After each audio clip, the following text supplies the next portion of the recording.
جنید صاحب حیدرآباد انڈیا سے پوچھتے ہیں، کیا نظر لگ جانے کے ڈر سے کوئی آدمی اپنی پراپرٹی یا مالی معاملات کو چھپا سکتا ہے یا جھوٹ بول سکتا ہے یا نہیں؟ جھوٹ بولنا تو جائز نہیں ہے، البتہ نظر لگنے کے خوف سے آپ اپنی پراپرٹی اگر چھپاتے ہیں، دیکھیں نظر لگنے کا خطرہ اس کو ہوتا ہے جو ایک دم غریب تھا، یعنی غریب تھا ایک دم، اس کے پاس اچانک ایسا پیسہ آ گیا کہ جس کی کسی کو توقع ہی نہیں تھی، تو ایسے آدمی کو چاہیے احتیاط سے کام لیں، آہستہ آہستہ بتائے۔ جیسے میں نے ایک بیان میں ذکر کیا کہ آپ انتہائی غریب تھے، بس ایک دم آپ کا چھکا لگ گیا اور آپ کا بزنس آسمانوں تک پہنچ گیا، تو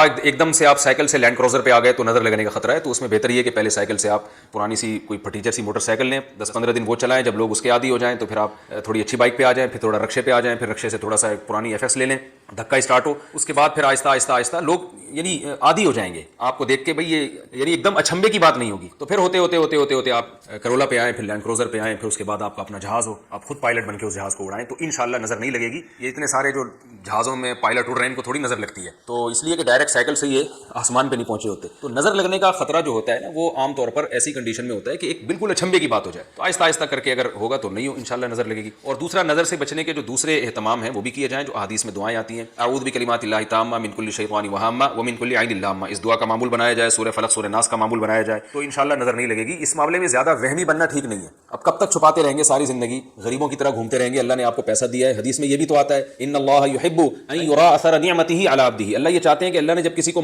دولت دی ہو تو اس کے لباس و پوشاک سے وہ دولت نظر آنی چاہیے۔ اللہ نے جب آپ کو پیسہ دیا ہے تو آپ کا لائف اسٹائل ایسا ہی ہونا چاہیے جیسے پیسے والوں کا ہوتا ہے، کیونکہ یہ نعمت کی ناشکری ہے کہ پیسہ دیا اور آپ غریبوں کی طرح رہ رہے ہیں صرف اس لیے کہ نظر نہ لگ جائے۔ لینڈ کروزر کے پیسے ہیں آپ کے پاس، آپ پھٹپٹی لے کے گھوم رہے ہیں، نظر نہ لگ جائے تو نظر لگ کے یہی ہوگا نا، لینڈ کروزر میں گھوم کے نظر لگے گی تو پھٹپٹی پہ آ جائیں گے آپ، تو ابھی سے پھٹپٹی پہ گھوم رہے ہیں، ابھی تو نظر لگی نہیں ہے تو کیا فائدہ؟ تو اس لیے اس میں نارمل رہنا چاہیے۔ ہاں ایک دم سے اپنی کسی نعمت کو بیان کرنا اور اچھالنا یہ بہرحال غلط ہے، بلکہ اس میں علماء کہتے ہیں اپنی نظر بھی لگنے کا خطرہ ہوتا ہے انسان کو، تو آہستہ آہستہ آہستہ آہستہ نارمل لائف میں آئیں تو انشاءاللہ کچھ بھی نہیں لگے گا آپ کو۔